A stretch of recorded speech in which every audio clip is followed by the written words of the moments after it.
And when I finally took the time to sit down and look at my best sellers, I created a plan that not only increased my reach, but it also...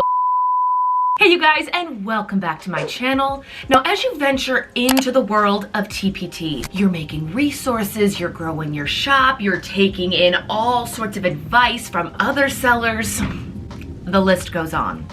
But along the way, you're going to notice that a certain number of your products are going to sell better and overall just be more successful than others. There is a quote in business, and I'm sure I'm going to butcher it, but it states that 80% of your success typically comes from 20% or less of your efforts, which means in most TpT shops, I'm sure mine fits into this, 80% of my shop's success comes from 20% or less of the resources, which means that I, and very likely you, have some best sellers in your store. Now, if you're brand spanking new, like 10 products or less, hold on to this video for a little bit later. I'm talking you've been on TpT 6 months to a year minimum. You've seen some trends. You've seen what sells better during back to school or during certain seasons. But overall, you're going to see some best sellers. And today I want to talk about how to utilize those best sellers in your shop to continue to grow your products, grow your reach, your audience, and of course, your profit margin. Really quick, if this is your first time seeing my face, please make sure it is not the last by clicking that little red subscription button and the bell down below. We do updates here each and every week talking about everything TpT, teach online, work from home, and my current 2024 venture of teaching in the college classroom. So a little bit of everything, but doing TpT updates at least once or twice a month are definitely on the schedule. So be sure to click that subscription button so you get notified each and every time we post a new video on this channel. Question of the day, TpT sellers. What kind of product seems to be your best seller? Is it an evergreen product that can be bought any time of the year, or is it seasonal? Is it back to school? Is it the end of year holiday season? Is it Valentine's Day? What seems to be selling best in your shop? Let me know down below and give this video a huge thumbs up. What? No, this is a joke. You're telling me that my mouse decided to die. Well, I guess I'd take it dying here over like dying in a class. Bonus tip that no one asked for. If you have wireless mice or keyboard in your home office, always have a charging station. We're back after a brief delay. Now that everything is plugged in, we've got our backup mice and keyboard ready to go, let's go ahead and chat about the 3 ways that you can utilize your best seller. Be sure to stick around till the end. I do have a couple bonus things that I have added off of my top 3 that I think would be important to talk about, and you guys let me know if you've tried any of these and if they have worked for you. Number 1 is to extend on that exact product. Let's say, for example, that I had some, I don't know, math worksheet and it sells year round. Even in the summertime, it sells.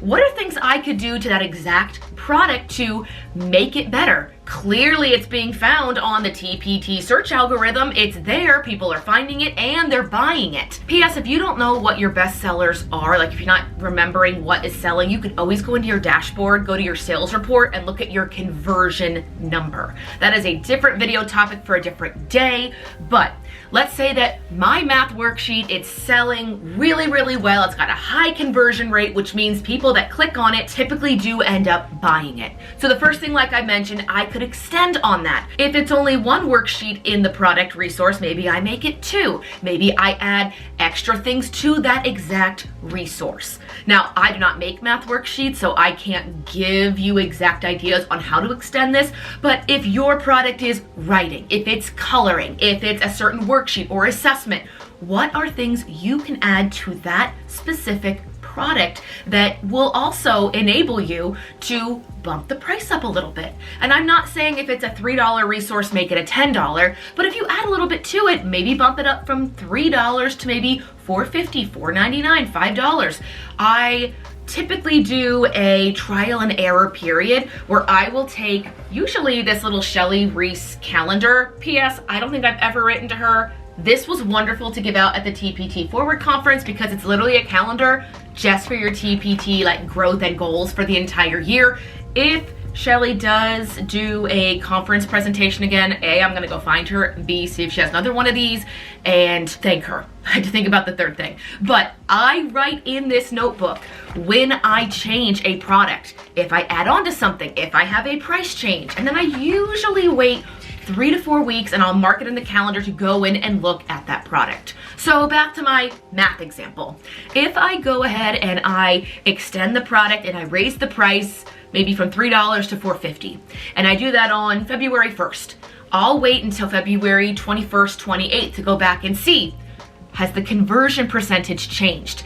If it has stayed the same and it's still selling, that tells me that my buyers are still interested, and that was a good move. So take a look at your best sellers. What are things you could do to extend those exact products? Second on my list is to create additional products that are similar and or consider a full product line. Now you're gonna hear me say this again, product lines are a full video topic for a different day, but if my math worksheet is an addition worksheet, could I do something similar for subtraction, division, multiplication? I could then combine all of those activities into a bundle and sell it at a higher ticket price. So the idea here is look at your bestseller, see what additional different products you could make, and then could you bundle those so that you can then have a higher ticket price item in your shop. This has worked really well with me with some substitute teaching packets that I know typically sell well, typically during the cold and flu season, but they sell pretty well year-round minus the summer months. So what I did is I would make different kind of substitute teacher resources, and then I could bundle them in. I actually had some for the fall, winter, spring, and I did even include summer. And then I literally bundled all of those, and I called it like year-round or full season substitute teacher bundle, like no prep printable resources, something like that. And that worked really well for me and my shop and my audience. So again, what are things you could make that are similar to your bestseller, not identical, similar, and then potentially could you bundle those together to have a higher ticket price item? And third, I recommend putting your bestsellers into bundles with products that already exist. This is for the seller that maybe doesn't have time to create new resources. Could you take your bestseller and put it into products you already have in your shop? Obviously make sure they work together. I wouldn't bundle a Valentine's Day resource with a Thanksgiving Day resource alone, but what are products that you already have in your shop, if time is not on your side, that you could bundle together to make that other product more appealing? And what I like to do is I will usually discount the price. Let's say I have two $3 resources bundled together. That's $6, retail, but I will bundle it down to like $4 or $4.50, so they feel like they're getting a really good deal, which they are.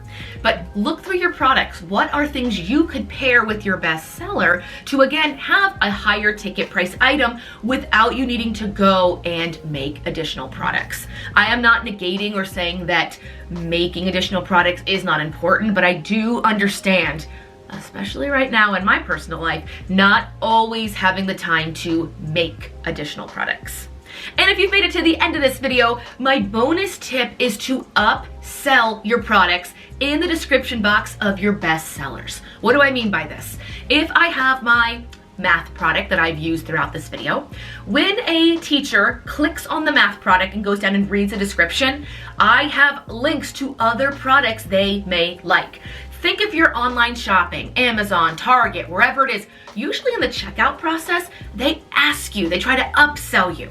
Oh, would you like this? Or people who bought these items that you're about to buy really liked these. Now, you're not doing that to this seller. They have to go down and read your description box, but you could have, things that go well with this resource and have links to it. Or additional products my students liked. Link them there. You can upsell your products in the description box of your best sellers. And that is a good practice because usually if they're best sellers, they are the things getting more of the clicks with the potential buyers, meaning more people have eyeballs on that description box as opposed to one that has never sold in your shop.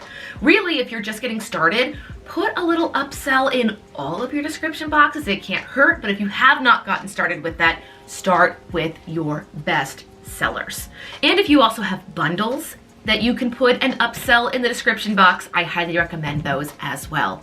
But you guys, that is it. Those are my top 3 ways to utilize your best-selling products in your Teachers Pay Teacher shop. Once again, give this video a huge thumbs up. It really does help out the channel. Let me know your thoughts on these, what has worked well for you, and things that you would consider doing with your best-selling products down below in the description box. You guys, thank you so much. Have a great week, and I will see you in the next one.